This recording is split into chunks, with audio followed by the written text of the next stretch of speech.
नमस्कार दोस्तों, current class में आपका स्वागत है।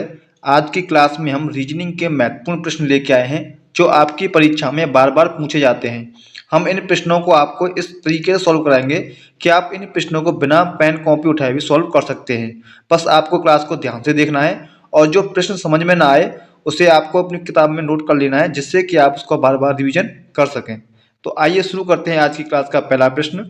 और पहला प्रश्न दे रखा है आपका, निम्नलिखित प्रश्न में दिए गए विकल्पों में से संबंधित संख्या को चुनिए। आपके सामने क्या दे रखा है? आपके सामने दे रखा है 83, 9, 140 और प्रश्नवाचक चिन्ह। और आपसे पूछा है कि इन चारों ऑप्शन में से इस प्रश्नवाचक चिन्ह की जगह पर क्या आएगा। तो दोस्तों मैं आपको बता देता हूं, जब भी आपसे इस टाइप का प्रश्न पूछा जाए तो सबसे पहले आपको प्रश्न को समझना है कि प्रश्न में आखिर पूछा क्या गया है। यह प्रश्न आपसे कहना चाहता है कि जिस तरह से 83 का संबंध आपका 9 के साथ है, उसी तरह से 146 का संबंध उस संख्या से होगा जो इस प्रश्नवाचक चिन्ह की जगह पर आएगा। तो आइए इस प्रश्न को सॉल्व करते हैं। और कैसे सॉल्व करेंगे मैं वो आपको बता देता हूं।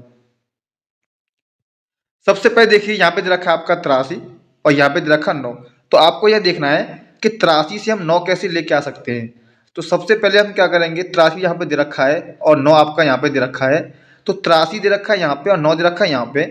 तो 83 से आपको 9 लेके आना है। तो आप 83 से 9 कैसे लेके आएंगे? तो एक तो तरीका आपके पास क्या होता है कि आप 8 और 3 इन दोनों डिजिट को आपस में जोड़ दीजिए तो आपको 11 मिलेगा। लेकिन यहाँ पे आपका 9 दे रखा है। तो आप क्या करेंगे, ये आपका 9 दे रखा है। अगर हम 9 का स्क्वायर कर दें तो आपको कितना मिलेगा? 81 मिलेगा। और यहाँ पे आपका दे रखा है 83, यानी कि 9 का स्क्वायर करके अगर हम उसमें 2 जोड़ दें तो आपको 83 मिल रहा है। अब आपको यह देखना है कि क्या यह तरीका आपका यहाँ पर भी सेट हो रहा है कि नहीं हो रहा है। अब यहाँ पे दे रखा है आपका 146। अब आप यह देखिए कि 146 जो है आपका किसके स्क्वायर के आसपास है। अगर हम 12 का स्क्वायर करें तो 12 का स्क्वायर कितना होता है आपका? 144 होता है। और 144 में अगर हम 2 जोड़ दें तो आपको 146 मिल जाएगा। यानी कि ऑप्शन ए जो है आपका राइट आंसर हो जाएगा। तो आप बताइए, क्या आपको यह प्रश्न आपको समझ में आया है? अगर यह प्रश्न आपकी समझ में नहीं आया है तो आप हमें कमेंट बॉक्स में जरूर बता दें कि यह प्रश्न आपको समझ में नहीं आया है, तो हम इस प्रश्न को आपको अलग तरीके से भी सॉल्व करा सकते हैं। तो आइए अगला प्रश्न देखते हैं। अगला प्रश्न दे रखा है, उस विकल्प का चयन करें जिसका तीसरे शब्द से वही संबंध है जैसा कि दूसरे शब्द से पहले का है। आपके सामने संख्या दे रखी है 625, 169, 729 और प्रश्नवाचक चिन्ह। तो मैंने अभी इससे पहले प्रश्न में आपको बताया था कि जब भी आपके सामने इस टाइप का प्रश्न आता है तो इसका मतलब ये होता है कि जो संबंध 625 का 169 के साथ है, वही संबंध 729 का उस संख्या के साथ होगा जो इस प्रश्नवाचक चिन्ह की जगह पर आएगा। तो आइए देखते हैं ये प्रश्न कैसे आपका सॉल्व हो सकता है। अगर आप ध्यान से देखेंगे तो 625 जो आपका दे रखा है यह आपका किसी न किसी का स्क्वायर है। इसी तरह से 169 जो दे रखा है यह भी किसी न किसी संख्या का स्क्वायर है। उसी तरह से 729 जो दे रखा है वह भी किसी न किसी संख्या का स्क्वायर है। तो इसका मतलब ये हुआ कि इस प्रश्नवाचक चिन्ह की जगह वह संख्या आएगी जो किसी न किसी का स्क्वायर होगी। 625 को ध्यान से देखिए तो ये आपका 25 का स्क्वायर है, क्योंकि 25 का स्क्वायर होता है आपका 625। इसी तरह से 169 को देखें तो ये आपका 13 का स्क्वायर है, क्योंकि 13 का स्क्वायर होता है आपका 169। अगर हम 25 और 13 में देखें तो 12 का डिफरेंट आ रहा है। यानी कि जो पहली संख्या जो है 25 का स्क्वायर है, दूसरी संख्या आपकी 13 का स्क्वायर है, इन दोनों में 12 का डिफरेंट है। इसी तरह से आप 27 729 को देखिए तो 729 जो है आपका 27 का स्क्वायर है। तो अगली संख्या क्या आएगी? तो 27 में से हम 12 माइनस कर देंगे तो कितना मिलेगा आपको? आपको मिलेगा कितना? 27 दे रखा है, क्योंकि ये 25 दे रखा है आपका, ये 13 दे रखा है। 25 और 13 में डिफरेंट आपका 12 का है। ये आपका 27 का स्क्वायर दे रखा है। तो 27 में से 12 माइनस करेंगे कितना मिलेगा आपको? अगर आप 27 में से 12 माइनस करेंगे तो 7 में दोगे तो 5 और 2 में से एक तो 1, यानी 15।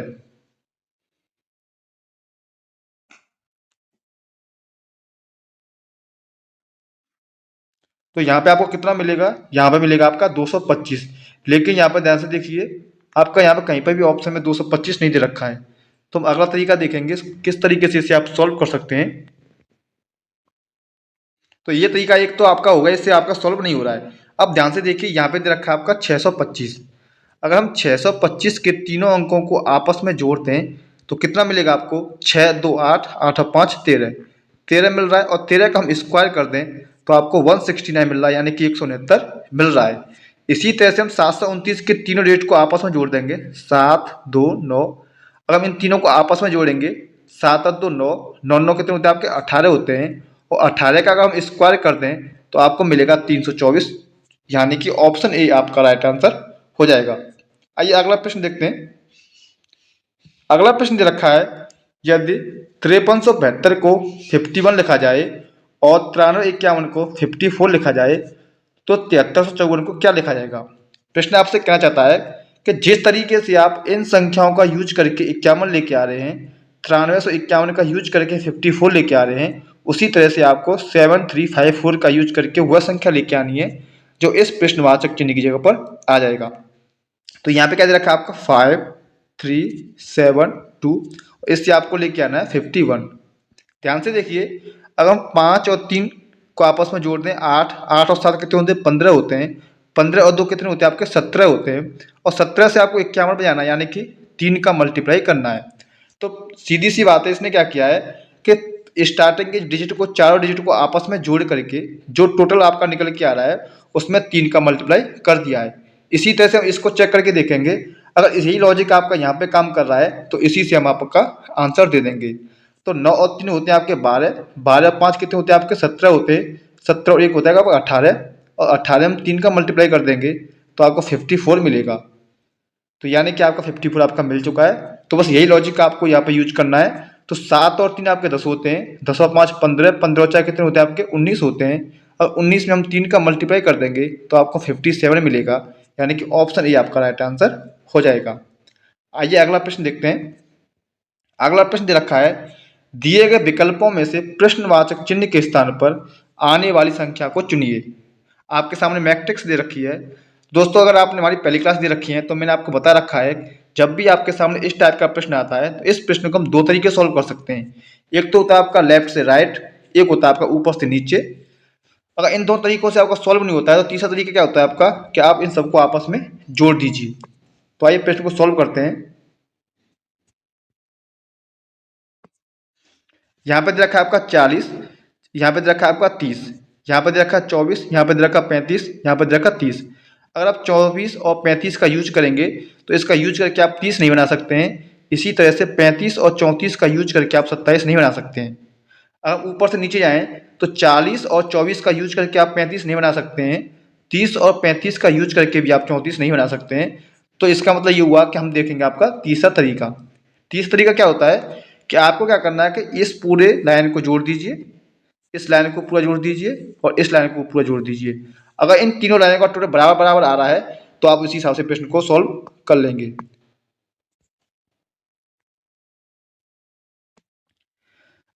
यहाँ पे देखिए 40 दे रखा है, 40 में आप 24 जोड़ेंगे तो कितना मिलेगा आपको? यहाँ मिलेगा 64, और 64 में 35 जोड़ देंगे तो आपको कितना मिलेगा? 99। यानी कि पहली वाली जो लाइन दे रखी है आपका, इसका टोटल आ रहा है आपका 99। इसी से आप इनको जोड़िए, 5 और 4 9, और 3 और 3 6 3 9, यानी कि यहाँ पर भी आपका 99 आ रहा है। अब इसे देखिए, इन दोनों को आपस में जोड़ेंगे तो यहाँ पर आपका 57। अब 57 आप कितना जोड़ें कि आपको 99 मिल जाए? तो आप इसमें क्या जोड़ेंगे? अगर हम इसमें 42 जोड़ देंगे तो आपको 99 मिल जाएगा, यानी कि ऑप्शन ए आपका राइट आंसर हो जाएगा। आज की क्लास का आपका लास्ट का प्रश्न है। लास्ट प्रश्न क्या दे रखा है आपका? 5 से आपको 35 दे रखा है, तो आपसे पूछा है कि 13 में हम क्या जोड़ें कि आपको प्रश्नवाचक चिन्ह की संख्या मिल जाए। तो मैंने आपको पहले बता रखा है कि इस टाइप के प्रश्न का मतलब क्या होता है कि जो संबंध 5 का 35 के साथ है वही संबंध 13 का उस संख्या के साथ होगा जो प्रश्नवाचक चिन्ह की जगह पर आएगा। तो यहाँ पर 5 दे रखा है और यहाँ पे आपका 35 दे रखा है। अगर हम 5 में 7 का मल्टीप्लाई करेंगे तो आपको 35 मिल जाएगा। इसी तरह से हम 13 में 7 का मल्टीप्लाई करेंगे तो आपको 91 मिलेगा, जो कि ऑप्शन में कहीं पर भी नहीं दे रखा है। यानी कि आप इस लॉजिक से इस प्रश्न को सॉल्व नहीं कर सकते हैं। तो दूसरा तरीका क्या है वो देख लीजिए। अब यहाँ पे देखिए 5 दे रखा है, यहाँ पे 35 दे रखा है। अगर हम 5 का स्क्वायर कर दें तो आपको 25 मिलेगा, और इसमें हम 5 का डबल यानी कि 10 जोड़ दें तो आपको 35 मिल जाएगा। इसी तरह से हम देखें 13 दे रखा है, अगर हम 13 का स्क्वायर कर दें तो आपको 169 मिल जाएगा। और 169 में अगर हम 13 का डबल यानी कि 26 जोड़ दें तो आपको क्या मिलेगा, 9 6 15, 6 2 8 1 9, 195, यानी कि ऑप्शन डी आपका राइट आंसर हो जाएगा।